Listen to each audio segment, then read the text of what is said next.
बहुत समय पहले एक शहर में बहुत से लोग रहते थे। कुछ लोग इस शहर में रोजगार पाने की आशा से आए और वहीं बस गए। रोजगार मिलने के बाद वे अपना व बच्चों का पालन पोषण करते और भगवान में भी ध्यान लगाते। लेकिन मनुष्य की इच्छाएं कभी समाप्त नहीं होती। एक के बाद एक इच्छा के बाद तृष्णा बढ़ती ही जाती है। अपनी इच्छाओं की पूर्ति के लिए वह गलत तरीके से धन कमाने की सोचता और इसी कारण से वह ईश्वर को भी भूल जाता। मनुष्य अपनी आवश्यकताओं के अधीन होना शुरू हो जाता है। इस शहर में अर्चना और उसका पति रमेश रहते थे। अर्चना धार्मिक प्रवृत्ति की थी और जो उसके पास था उसी में खुश थी। उसका पति एक फैक्ट्री में नौकरी करता था और जो भी वह कमाता उसी से दोनों अपना अच्छी तरह से गुजारा कर लिया करते थे। लेकिन बुरा वक्त आते हुए देर नहीं लगती। रमेश की दोस्ती बुरे लोगों से हो गई और वह गलत रास्ते पर चलने लगा। रमेश को शराब, जुआ, रेस का शौक लग गया। वह पहले से जमा की हुई धनराशि को खत्म करने लगा। अर्चना घर के काम में ही लगी रहती थी, पति की सेवा करती थी, वह पूजा पाठ में लगी रहती। अब रमेश शराब पीकर अर्चना को मारता पीटता भी था। घर में खाने के लाले पड़ गए थे। रमेश अर्चना को गालियां भी देता। अर्चना को अपने पति के व्यवहार से बहुत दुख होता, लेकिन फिर भी उसने भगवान के प्रति अपनी आस्था नहीं छोड़ी। वह हमेशा माँ लक्ष्मी से इस दुख को सहन करने की शक्ति मांगती थी।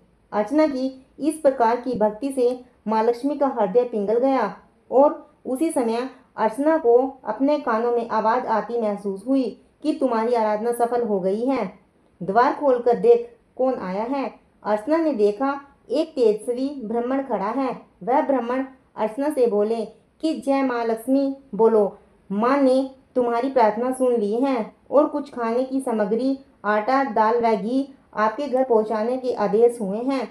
अर्चना ने पूरी शक्ति से कहा, जय माँ वैभव लक्ष्मी। ब्राह्मण बोले, बेटी मैं माँ लक्ष्मी जी के मंदिर का पुजारी हूँ। अगर तुम अपने घर की सुख शांति चाहती हो, धन धान्य व लक्ष्मी जी को प्राप्त करना चाहती हो तो माँ वैभव लक्ष्मी का व्रत करो। इस व्रत को करने से तुम्हारी सभी मनोकामना पूरी होंगी। अर्चना ने पुजारी जी से निवेदन करते हुए कहा, पुजारी जी मुझे इस व्रत को करने की विधि समझा दीजिए। मैं माँ की पूजा तो पहले से ही कर रही हूँ, लेकिन व्रत की विधि मुझे आज तक नहीं मालूम। तब पुजारी जी ने व्रत के करने की विधि बताई। माँ वैभव लक्ष्मी के जितने व्रत का संकल्प लिया हो उतने व्रत को करने के पश्चात उद्यापन कर देना चाहिए। उद्यापन के दिन आखिरी शुक्रवार को प्रातःकाल से उसी प्रकार पूजा करके सायंकाल को उद्यापन करें। इसके लिए 21 या 51 कन्याओं या सौभाग्यवती स्त्रियों को शुद्ध प्रकार से भोजन कराना चाहिए।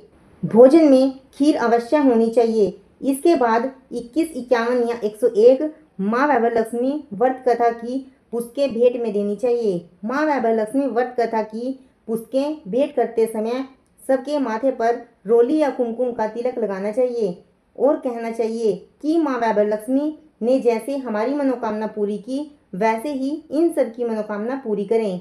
ऐसा कहकर वह पुजारी जी चले गए। अर्चना ने आटे, दाल वगैरह घर के अंदर रखा। दूसरे दिन शुक्रवार था।